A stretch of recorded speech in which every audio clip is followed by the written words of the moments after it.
نحمده ونصلي ونسلم على رسوله الكريم اما بعد۔ یہ جو کتاب آپ کے سامنے ہے اس کا نام ہے الاشباح والنظائر، زین الدین بن ابراہیم بن نجیم رحمہ اللہ کی کتاب ہے، جن کی ولادت 926 کو اور ان کی وفات 970 کو ہے۔ جلیل القدر امام ہے،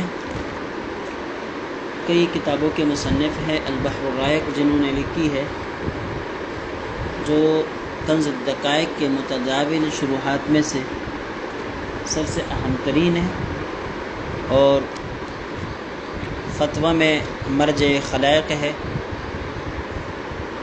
اور اس کی طرف رجوع کیا جاتا ہے، اس کے اوپر اعتبار کیا جاتا ہے، ان کے حوالوں کو قبول کر لیا جاتا ہے۔ اس طرح اور بھی کئی کتابوں کے مصنف ہیں۔ ان کتابوں میں سے جو حضرت نے تصنیف کی ہے ان میں سے ایک یہ کتاب بھی ہے، الاشباح والنظائر۔ اب یہ بات جان لینی چاہیے کہ الاشباح والنظائر جو ہے مختلف فنون کے اوپر مشتمل کتاب ہوتی ہے۔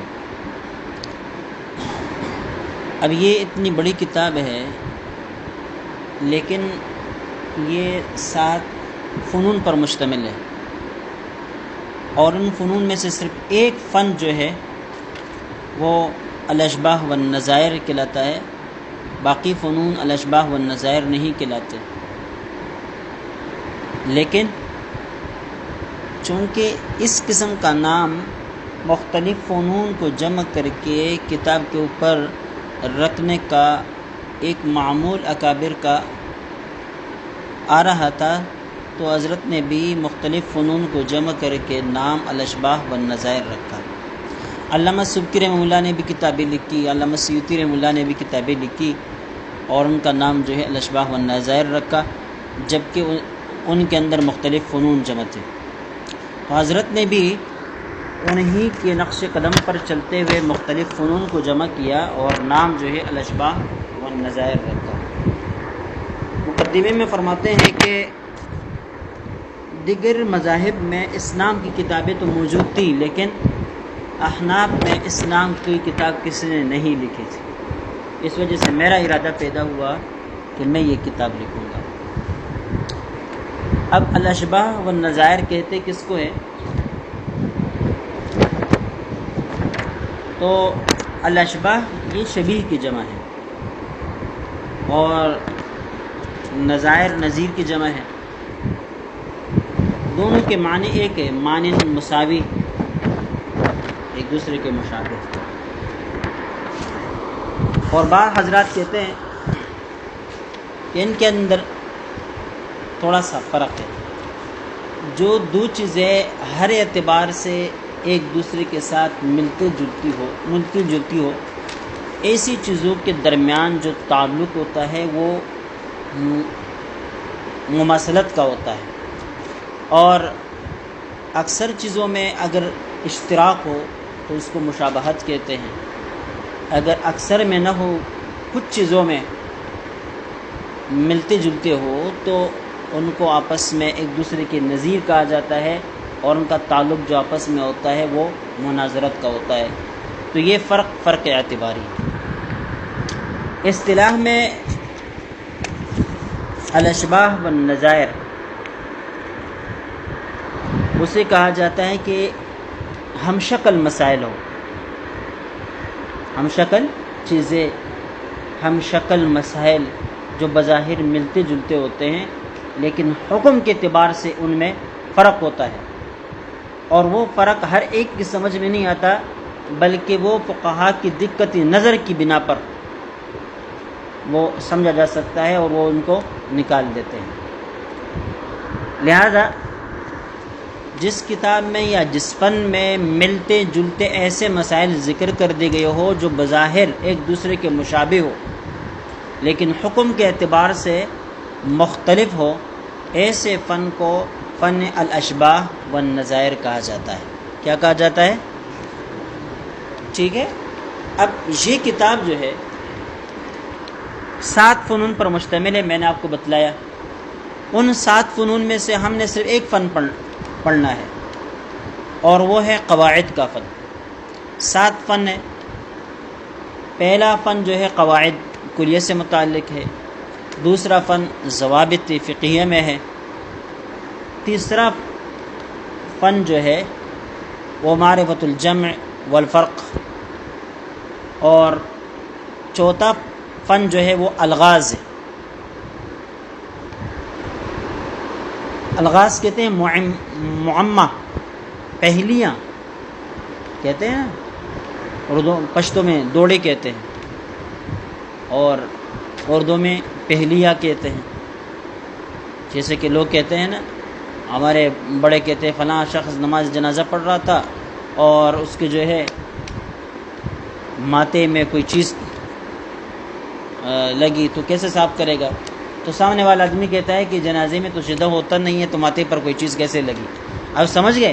اس قسم کی جو چیزیں ہوتی ہیں, سوالات ہوتے ہیں, اس کو الغاز کہتے ہیں, پہلیہ کہتے ہیں. ٹھیک ہے, تو چوتھا فن اس سے متعلق ہے. 5واں فن یہی ہے, یعنی الاشباہ والنظائر, اور اسی فن کی وجہ سے اس کتاب کا نام الاشباہ والنظائر رکھا گیا. ٹھیک ہے. 6واں فن حیل. حیل کا مطلب یہ حیلہ کی جمع ہے. آپ نے مختلف کتابوں کے اندر پڑھا, کوئی مشکل چیز پیش آ جائے, اب اس سے نکلنے کا راستہ آپ کے پاس کیا ہو, مخلص, اسی مخلص کو حیلہ بھی کہتے ہیں. نور انوار کے اندر آپ نے اس کو پڑھا. تو حیلوں سے متعلق ہے. اور 7واں فن وہ مراسلات اور حکایات سے متعلق ہے, جس کے اندر مختلف اکابر علماء فقہا کے ایک دوسرے کی طرف خطوط ہے, مراسلی ہیں اور حکایت کا ذکر ہے. تو آخری فن اس سے متعلق ہے. اب آپ کو پتہ چلا کہ یہ 7 فنون پر مشتمل کتاب ہے اور اس کے 5ویں فن کے نام پر اس کتاب کا نام رکھا گیا ہے, اور وہ کیا ہے؟ الاشباہ والنظائر. لیکن ہم نے وہ فن نہیں پڑھنا, ہم نے اس کا پہلا فن پڑھنا ہے اور وہ قواعد فقہ ہے. کیا ہے؟ قواعد فقہ. اس حوالے سے یہ بات جان لیجئے کہ آپ نے اصولی فقہ کے اعتبار سے کے نام سے کئی کتابیں پڑھی ہیں. آسان اصول فقہ جو اردو میں کتاب ہے خالد سیف اللہ رحمانی کی, اور ہمارے ثالثہ میں شامل نصاب ہے, وہاں سے ہمارے اصول فقہ کا آغاز ہوتا ہے. پھر ہم اصول شاشی پڑھتے ہیں, وہ پڑھتے ہیں, نور انوار پڑھتے ہیں, حسامی پڑھتے ہیں, توضیح تلوی پڑھتے ہیں. وہ ہے اصول فقہ. کیا ہے؟ اصول فقہ. اور یہ جو آج ہم پڑھ رہے ہیں, اور یہ کتاب اس بنا پر بڑی اہمیت کی حامل ہے, یہ ہے قواعد الفقہ. کیا ہے؟ قواعد الفقہ.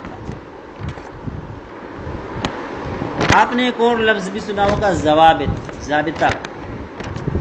اب معلوم ہونا چاہیے کہ یہ چیزیں کیا ہیں.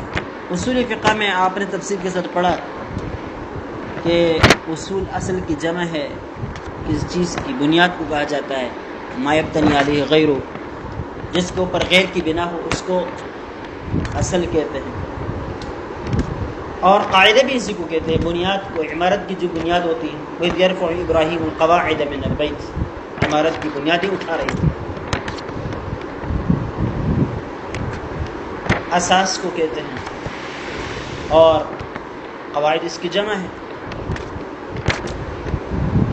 اب اس کی نسبت جو ہے وہ کس کی طرف ہے؟ فقہ کی طرف ہے. تو جو نام مضاف مضاف الیہ سے مرکب ہو, اس کی 2 قسم کی تعریفیں کی جاتی ہے. ایک کو حد اضافی کہا جاتا ہے اور ایک کو حد لقبی کہا جاتا ہے. حد اضافی میں سے پہلا جز میں نے آپ کو بتلا دیا. پہلا جز یہاں پر کیا ہے؟ قواعد ہے, جو قاعدۃ کی جمع ہے. کس کی جمع ہے؟ قاعدۃ کی جمع ہے. اس طرح اصولی فقہ میں اصل اصول اصل کی جمع ہے، بنیاد کو کہتے ہیں، ٹھیک ہے، ما یبتنی علیہ غیرہ کو کہتے ہیں۔ اصطلاح میں قاعدہ کس کو کہتے ہیں؟ یہاں آ کر قاعدہ ایک وہ ہوتا ہے جو مناطق کے یہاں ہوتا ہے، نحات کے یہاں ہوتا ہے، اور ایک قاعدہ فقہا کے یہاں ہوتا ہے۔ اس بارے میں یہ بات ہمیں یاد رکھنی چاہیے کہ نحات اور اس طرح مناطق کے یہاں جو قواعد ہوتے ہیں وہ کلی ہوتے ہیں، اس کے اندر کوئی تخلف پھر نہیں ہوتا، جیسے کہ الفاعل مرفوع، یہ ان کا قاعدہ ہے، کل مضاف الیہ مجرور، ہر مضاف الیہ مجرور ہوتا ہے۔ اب یہ ایسا قاعدہ ہے جس کے اندر کوئی تخلف نہیں ہوتا۔ اب سمجھ گئے فقہا کس کو کہتے ہیں؟ اب یہاں تعریف کیا کرتے ہیں وہ لوگ کہ قاعدہ وہ حکمی کلی ہے جو اپنے تمام جزیات پر منطبق ہوتا ہے، کوئی جز اس سے خارج نہیں ہوتا، کوئی جز اس سے خارج نہیں ہوتا۔ جبکہ فقہا کے نزدیک جو فقہی قاعدہ ہوتا ہے وہ لازمی نہیں ہے کہ کلی ہو، اکثری بھی ہو سکتا ہے۔ وہ یہ تعریف کرتے ہیں کہ قاعدہ و حکم کلی فقہی ینطبق علی جزیات کثیرۃ من ابواب متعددہ تفہم منہ حکمها۔ اب یہاں دیکھیں، ینطبق اعلی جزیات کثیرۃ، کیا کہا؟ ینطبق اعلی جزیات کثیرۃ کہا، یہ نہیں کہا کہ تمام جزیات کے اوپر وہ منطبق۔ تو اس سے یہ معلوم ہوتا ہے کہ فقہا کے نزدیک جو قواعد ہوتے ہیں وہ اکثری ہوتے ہیں، کلی نہیں ہوتے۔ اور اسی بنا پر بعض فقہا کا مسلک یہی ہے کہ آیا فقہی قواعد جو ہوتے ہیں یہ کلی ہوتے ہیں یا اکثری ہوتے ہیں۔ تو اس بارے میں علماء کا اختلاف بھی ہوا کہ بعض حضرات کہتے ہیں کلی ہوتے ہیں، اور بعض حضرات کہتے ہیں کہ نہیں، اکثری ہوتے ہیں۔ دلیل یہ ہے کہ جو حضرات کہتے ہیں کلی ہوتے ہیں، جیسے کہ یہاں ذکر بھی کیا حکم کلی فقہی، سمجھئے کلی ہوتے ہیں، تو وہ حضرات یہ کہتے ہیں کہ اگر کسی قاعدے سے کچھ مسائل مستثنا ہو تو کچھ مسائل کی استثناء کی وجہ سے اس قاعدے کا کلی ہونا ختم نہیں ہوتا، اس قاعدے کا کلی ہونا ختم نہیں ہوتا۔ اور بعض حضرات کہتے ہیں اکثری ہے، اس لیے کچھ مسائل اس سے مستثنا ہوتے ہیں، جیسے کہ آپ الاشباح والنظائر کے اندر پڑھیں گے، قاعدہ ذکر کر دیتے ہیں، آخر میں جا کر بہت سارے مسائل وَيُسْتَثْنَى مِنْهَا، پھر کہتے ہیں اس قاعدے سے اتنے یہ مسائل مستثنا ہے، نمبر 1 نمبر 2 نمبر 3 کئی مسائل پر مستثنا کر دیتے ہیں۔ اس لیے یہ حضرات کہتے ہیں کہ فقہی قواعد جو ہوتے ہیں یہ کلی نہیں ہوتے، اکثری ہوتے ہیں۔ بعض حضرات کہتے ہیں کہ بھائی قواعد کے ذریعے سے شریعت کی مزاج اور اس کی منشا کو سمجھنا ہوتا ہے، چاہے وہ کلی ہو چاہے وہ اکثری ہو، اس کے ساتھ ہمارا کوئی سروکار نہیں ہے۔ یہی بات صحیح بھی ہے۔ بہرحال یہ حضرات جو ہے قاعدے کی تعریف یہ کرتے ہیں جو آپ کے سامنے پیش کر دیں۔ بعض حضرات کہتے ہیں کہ وہ قاعدہ وہ مختصر دستوری اور قانونی الفاظ ہوتے ہیں جو بہت سارے جزیات کو اپنے اندر سمیٹ لیتے ہیں، جو بہت سارے مسائل اور جزیات کو اپنے اندر کیا کر لیتے ہیں؟ سمیٹ لیتے ہیں۔ تو قاعدہ ہوتا ہی یہ مختصر۔ مثال کے طور پر الامور بمقاصدها، یہ ایک مختصر سا قاعدہ ہے، لیکن اس کے اندر پوری شریعت کو جمع کر دیا گیا، پوری شریعت کو جمع کر دیا گیا۔ بس سمجھ میں ہی نہیں ہے۔ تو اس طرح مختصر قسم کے وہ قانونی اور دستوری الفاظ جو اپنے بہت سارے مسائل اور جزیات کو شامل اور متضمن ہوتے ہیں۔ بعض حضرات نے قاعدے کی تعریف یہ کی ہے۔ دوسرا جز ہے فقہ۔ فقہ کے بارے میں آپ جانتے ہیں فہم کو کہتے ہیں، سمجھ بوجھ کو کہتے ہیں، لیکن مطلق فہم یہ قابل قبول نہیں، وہ فہم جس کے اندر گہرائی ہو، جس کے اندر کیا ہو؟ گہرائی ہو، گہرا فن یہ فقہ کہلاتا ہے، ورنہ ظاہر طور پر کسی بھی چیز کو سمجھنا یہ کوئی فقاہت نہیں ہے، یہ کوئی فقاہت نہیں ہے۔ فقیہ وہ ہوتا ہے جو گہرائی کے ساتھ کسی چیز کو سمجھ جائے۔ بہرحال فقہ کا لغوی معنی یہی سمجھنا ہے، اور میں نے آپ کو بتایا گہرائی کے ساتھ سمجھنا، ٹھیک ہے۔ یہ الفاظ جو ہے نا فقیہ یفقہ سے بھی استعمال ہوتا ہے، باب سمیع اسماء سے سمجھ بوجھ کے معنی میں آتا ہے، فہم کے معنی میں آتا ہے، اور باب کرومہ سے بھی استعمال ہوتا ہے، فقہ یفقہ فقاہتاً، پھر مصدر فقاہت آتی ہے، فقہن نہیں آتا۔ اس وقت میں اس کا مطلب ہوتا ہے فقیہ ہونا، سمجھدار ہونا۔ بات سمجھ میں نہیں؟ سارا فقیہن، فقیہ ہونا۔ اصطلاح میں فقہ کیا ہے؟ والعلم باحکام الشرعیۃ العملیہ المستنبطۃ من ادلتها التفصیلیہ یا المقتصر من ادلتها التفصیلیہ، یعنی وہ شرعی فرعی احکام جو ادلہ تفصیلیہ سے مستنبط اور مقتصب ہو، ان احکام کے جاننے کا نام فقہ۔ امام ابو حنیفہ رحمہ اللہ نے جو تعریف کی ہے آپ کے سامنے توضیح طلبی کے اندر آئی ہے، معرفت النفس ما لہا وما علیہا، یہ تعریفیں ہر زمانے کے اعتبار سے فقہ کی جو صورتحال تھی اس کو ظاہر کر دیتی ہے۔ امام ابو حنیفہ رحمہ اللہ کے دور میں فقہ کے اندر عقائد بھی شامل تھے، تصوف بھی شامل تھا، اور اس طرح دیگر تمام چیزیں، پوری شریعت اس کے اندر شامل تھی، تو انہوں نے یہ تعریف کر دی معرفت النفس ما لہا وما علیہا، کہ نفس کے لیے جو چیزیں اچھی ہیں، مفید ہے، ان کو جاننا، اور جو چیزیں نفس کے لیے ضرر رساں ہے، مضرت آمیز ہے، ان کو جاننا، یہ کیا ہے؟ فقہ ہے۔ یہی وجہ ہے کہ انہوں نے علم عقائد میں کتاب لکھی اور نام لکھا ہے فقہ الاکبر، ٹھیک ہے، کیونکہ علم کلام اس زمانے میں کوئی الگ نہیں تھا، فقہ کا حصہ تھا۔ حسن بصری رحمہ اللہ کے دور میں بھی یہی معاملہ تھا، کیونکہ یہ ایک زمانے کا لوگ ہیں، وہ بھی کہتے ہیں کہ فقیہ کون ہے؟ وہ ہے جو الراغب عن الدنیا والزاہد فی الآخرہ، دنیا سے بے رغبت ہو اور آخرت کے اندر رغبت رکھتا ہو، یہ فقیہ ہے۔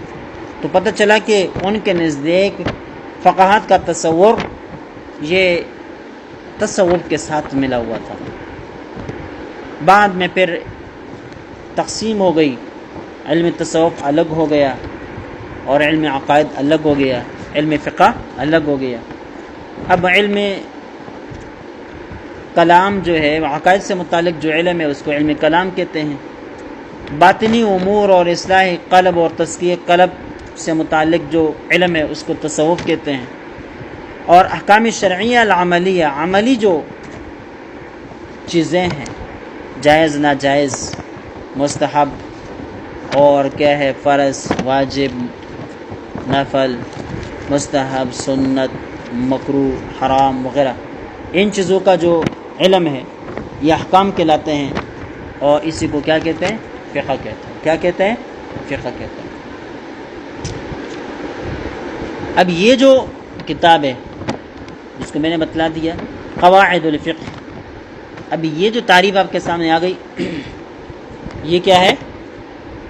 تعریف اضافی، یعنی مضاف مضاف الیہ کی تعریف آپ کے سامنے الگ طور پر آ گئی، ٹھیک ہے۔ اب قواعد الفقہ اگر تعریف لقبی کیا جائے، اس کا مطلب یہ ہے کہ وہ قواعد جن کے ذریعے سے آپ فقہ مسائل کو جانتے ہیں، یا جو آپ کے لیے فقہ مسائل کے سمجھنے میں مددگار بن جاتے ہیں، ٹھیک ہے، یہ قواعد الفقہ۔ پھر میں نے آپ کو بتلایا تھا ایک ہوتا ہے قاعدہ، قواعد جس کی جمع ہے، ایک ہوتا ہے ضابطہ، ضوابط جس کی جمع ہے، ایک ہوتا ہے اصل، اصول اس کی جمع ہے، ٹھیک ہے۔ اور میں نے یہ بتلایا کہ یہ سارے الگ الگ چیزیں ہیں، ساری الگ الگ چیزیں، تو اصول کے بارے میں نے بتلایا دیا کہ اصول فقہ کی تعریف ہی الگ ہے. وعلم باصول، ایسے اصول کے جاننے کا نام ہے التی یبحث فیہا، کہ جن کے اندر بحث ہوتی ہے، یا التی یصل فیہا البحث الی استنباط الاحکام، جس کے اندر بحث انسان کو احکام کے استنباط کی طرف لے کر جاتا ہے. ایسے علم کو، ایسے اصول کے جاننے کا نام کیا ہے؟ اصول فقہ ہے. اصول فقہ ہے. جبکہ قواعد فقہ کے بارے میں نے آپ کو بتلا دیا، اس کی تعریف جو بتلا دی وہ اس سے بالکل ہٹ کر ہے. حکم کلی فقہی ینطبق علی جزیات کثیرۃ من ابواب متعددہ. سمجھ گئے؟ تو دونوں کے تعریفوں ہی میں فرق ہے، تو پتہ چلا کہ دونوں الگ الگ چیزیں، دونوں الگ الگ چیزیں. اور دوسرا فرق اس کے اندر یہ بھی کیا گیا ہے کہ اصول جو ہے یہ براہ راست قرآن پاک سے اس کا استنباط ہوتا ہے، قرآن پاک سے، حدیث سے اس کا استنباط ہوتا ہے، اس کے بعد پھر احکام. جبکہ قواعد احکام سے جانے جاتے ہیں. تو پتہ چلا کہ اصول مقدم ہے، قواعد مؤخر ہے. اصول مقدم ہے، قواعد مؤخر ہے. پہلے اصول ہوتے ہیں، پھر احکام ہوتے ہیں، پھر احکام کے بعد قواعد نکل آتے ہیں.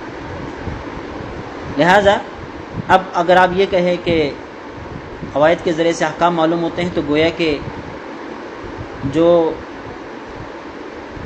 جن کے ذریعے سے قواعد یا جن چیزوں سے آپ نے قواعد نکالے ہیں وہی قواعد اب ان چیزوں کے اوپر دلیل بن گئے.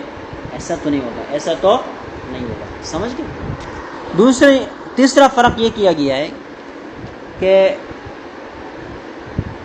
اصول فقہ میں کسی مسئلے کے اوپر استدلال ہوتا ہے، وہ براہ راست اصول فقہ سے نہیں ہوتا، بلکہ تیسری چیز کے ذریعے سے ہوتا ہے. اور قواعد فقہ میں کسی چیز کے اوپر جب استدلال ہوتا ہے تو براہ راست ہوتا ہے. کیا ہوتا ہے؟ براہ راست ہوتا ہے.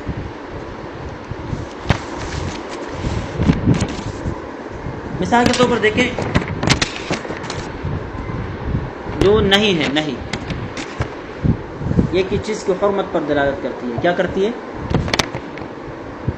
تو پہلے نہیں آپ ثابت کریں گے، پھر اس کے ذریعے سے آپ کیا ثابت کریں گے؟ حرمت ثابت کریں گے. کیا ثابت کریں گے؟ حرمت ثابت کریں گے. مثال کے طور پر غیبت کی حرمت آپ ثابت کر رہے ہیں، تو آپ نے قاعدہ بنا دیا النہی یحرم الشیء، کہ نہیں کیا کرتی ہے؟ اس چیز کو حرام کر دیتی ہے.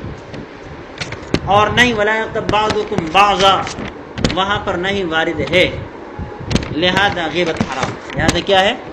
غیبت حرام. اب بھائی بات سمجھ لیں. جبکہ قواعد جو ہوتے ہیں یہ براہ راست ان سے استدلال کیا جاتا ہے، جیسے کہ الامور بمقاصدها، الامور بمقاصدها یا العادۃ محکمۃ. تو اس سے آپ کسی مسئلے پر استدلال کرتے ہیں تو یہ براہ راست استدلال دلیل بن جاتے ہیں. براہ راست کیا بن جاتے ہیں؟ دلیل بن جاتے ہیں. اب بات سمجھ میں نہیں ہے. لہذا قواعد اور اصول فقہ میں یہ فرق ہے. قواعد فقہ اور اصول فقہ میں یہ فرق ہے. اب ضابطہ یا ضوابط اور قواعد میں کیا فرق ہے؟ علماء کہتے ہیں ضابطہ، پہلے یہ سمجھو کہ ضابطہ جو ہے یہ اسم فاعل کا صیغہ ہے. ضبط یثبت یا ضبط یثبت، باب ضربہ اور نصرہ دونوں سے استعمال ہوتا ہے. غالب ہونا، قوی ہونا، مضبوط ہونا، اس کے معنی میں آتا ہے. ٹھیک ہے. اس کا ترجمہ یا تعریف بھی وہی کی جاتی ہے جو قاعدہ کی جاتی ہے کہ حکم کلی ینطبق علی الجزیات، وہ حکم کلی جزیات کے اوپر منطبق ہوتا ہے. کیا ہوتا ہے؟ وہ حکم کلی جو جزیات کے اوپر منطبق ہوتا ہے. اب ان دونوں میں فرق، قواعد اور ضوابط کے درمیان جو فرق ہے وہ فرق اعتباری ہوتا ہے. وہ یہ ہے کہ قاعدہ وہ ہوتا ہے جو من ابواب متعددہ، ہم نے تعریف کی نا، ینطبق علی جزیات کثیرۃ من ابواب متعددہ، کہ ابواب متعددہ کے جزیات کثیرہ پر وہ منطبق ہے. یعنی صرف ایک باب کے اندر نہیں چلتا بلکہ ہر باب کے اندر چل جاتا ہے. مثال کے طور پر الضرر یزال، ضرر کا ازالہ کیا جائے گا. اور یہ نکاح کے اندر بھی چل رہا ہے، بیوعات کے اندر بھی چل رہا ہے، اور اس طرح نان و نفقے اور جتنے بھی چیزیں ہیں آگے پوری شریعت کے اندر ہی چیزیں چلتی ہیں. ضابطہ کیا ہے؟ ضابطہ وہ ہے جو خاص باب سے متعلق ہے، جیسے کہ العقد الذي يفضي الى المنازعه هو مفسد للبيع، ٹھیک ہے، یا الشرط الذي يفضي الى المنازعه وهو مفسد للبيع. بیع کے اندر کوئی ایسی شرط لگانا جو منازعہ کی طرف لے کر جائیں وہ مفسد بیع ہے. اب یہ جو قاعدہ ہے، یہ ضابطہ جو ہے، یہ صرف بیوعات کے اندر چل سکتا ہے. اب بات سمجھ میں نہیں آئی. اس طرح آپ یہ کہہ سکتے ہیں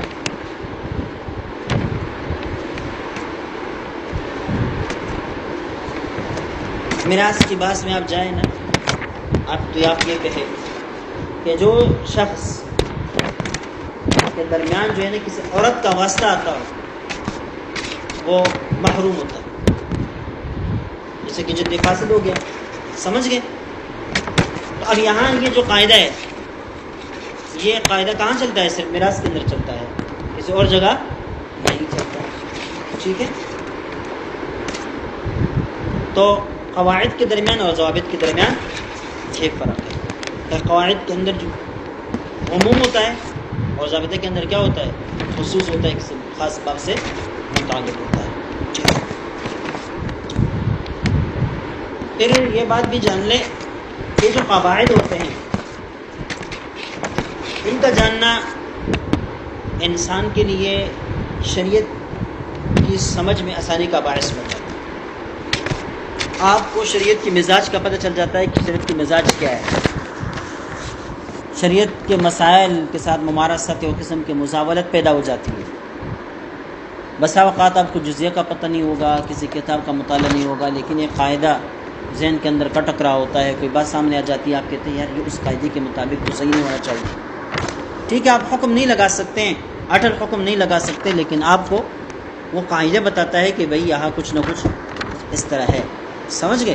تو آپ کو شریعت کے مزاج کے سمجھنے میں یہ مددگار اور معاون بن جاتے ہیں. اور دوسری بات یہ کہ مختلف ابواب بلکہ پوری فقہ کے جو مسائل ہیں وہ ایک لڑی کے اندر پرو دیتے ہیں. ایک لڑی کے اندر کیا کر دیتے ہیں؟ پرو دیتے ہیں. آپ سمجھئے؟ لہذا قواعد کے جاننے کا یہ فائدہ ہوتا ہے. بعض حضرات کہتے ہیں کہ جو مسئلہ آپ بغیر قاعدہ جانیں، یعنی بغیر قاعدہ معلوم کیے آپ ان مسائل کو جانیں تو آپ نے کوئی چیز جانی ہی نہیں. گویا کہ فقہ در اصل وہی ہے جو ان اصول و ضوابط اور قواعد کے ذریعے سے آپ جان سکیں. اب سمجھ گئے؟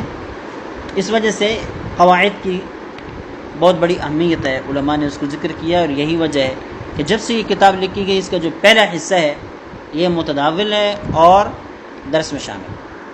مفتیان کرام فقہاء اعظام کو پڑھائی جاتی ہے، اور یہی وجہ ہے کہ اس کے کئی شروحات حواشی لوگوں نے لکھے ہیں، اس کے اوپر کام کیا ہے.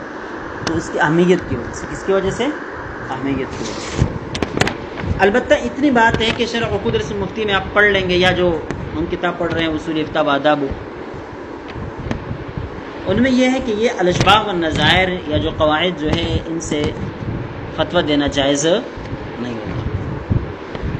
بعض حضرات کہتے ہیں کہ مطلق ہی جائز نہیں ہے، اور بعض حضرات کہتے ہیں نہیں جائز ہے، آپ فتویٰ دے سکتے ہیں. لیکن بات دراصل یہ ہے کہ قواعد کئی قسم کے ہیں. ایک وہ قواعد ہے جو براہ راست قرآن پاک کے اندر ان کا ذکر ہے، جیسے خذ العفو وأمر بالعرف وأعرض عن الجاہلین، یہ قاعدے. اس طرح من اعتدى علیکم فاعتدوا علیہ بمثل ما اعتدى علیکم وإن عاقبوا بمثل ما، کیا ہے یہ؟ وإن عاقبوا وإن عاقبتم فعاقبوا بمثل ما عوقبتم به جزاء سیئۃ سیئۃ مثلها. اب یہ قاعدے ایسے ہیں جو قرآن پاک نے ذکر کیے ہے، تو آپ ان سے براہ راست استدلال کر سکتے ہیں. ان سے کیا کر سکتے ہیں؟ براہ راست استدلال کر سکتے ہیں۔ اس طرح کچھ قواعد ایسے ہیں جو پیغمبر علیہ الصلوۃ والسلام نے خود ذکر کیے، جیسے کہ الاخراج بالزمان، یعنی آپ کس چیز سے تب فائدہ اٹھا سکتے ہیں جب آپ اس کی زمان کو قبول کر لیں۔ کیا کر لیں؟ زمان کو قبول کر لیں۔ اب یہ اس طرح لا ضرر ولا ضرار، یہ قاعدہ کلیہ ہے، پیغمبر علیہ الصلوۃ والسلام نے خود اپنے احادیث کے اندر اس کا ذکر کیا ہے۔ انما الاعمال بالنیات، جسے قاعدہ نکال کر الامور بمقاصدها، یہ الفاظ، تو اب یہ چیزیں کیا ہے؟ احادیث کے اندر خود ذکر ہے۔ تو ان جیسے قواعد سے آپ براہ راست استدلال بھی کر سکتے ہیں، اور صحابہ کرام نے بھی کیا، خود پیغمبر صلی اللہ علیہ وسلم نے بھی کیا، اور ابھی تک فقہا کرتے آ رہے ہیں۔ دوسرے وہ قواعد ہیں جو قرآن پاک کی آیات سے، نصوص سے براہ راست تو نہیں لیے گئے، لیکن قرآن پاک اور نصوص کی دلیل کی بنا پر یا ان سے اخذ کر کے لیے گئے ہیں، مطلب الفاظ کے اندر اگرچہ رد و بدل ہے لیکن معنی وہی ہے۔ جیسے کہ بعض وہ قاعدے ہوتے ہیں جو احادیث سے لیے گئے ہیں، مثال کے طور پر الضرر یزال، اب یہ قاعدہ جو ہے لا ضرر ولا ضرار، یہ حدیث سے لیا گیا ہے۔ اس طرح الامور بمقاصدها، یہ قاعدہ ایسا ہے جو انما الاعمال بالنیات سے لیا گیا ہے۔ اس طرح العادۃ محکمۃ، یہ قاعدہ ہے اور اس کو کیا ہے؟ خذ العفو وامر بالعرف سے لیا گیا ہے۔ تو اب یہ چیزیں جو ہے، یہ قواعد اگرچہ ان کے الفاظ احادیث اور قرآن پاک کا حصہ تو نہیں ہے، لیکن ان کے اوپر براہ راست جو استدلال ہے وہ قرآن پاک اور حدیث سے۔ تو اس قسم کے قواعد سے بھی آپ استدلال کر سکتے ہیں، مسئلہ لے سکتے ہیں، لیکن براہ راست نہیں، اس کے لیے قرآن اور حدیث سے دلیل لانی پڑے گی۔ اس طرح بعض قواعد وہ ہوتے ہیں جو اجماع امت سے، ان کے اوپر امت کا اجماع ہوتا ہے، وہی ان کو نقل کر رہے ہوتے ہیں۔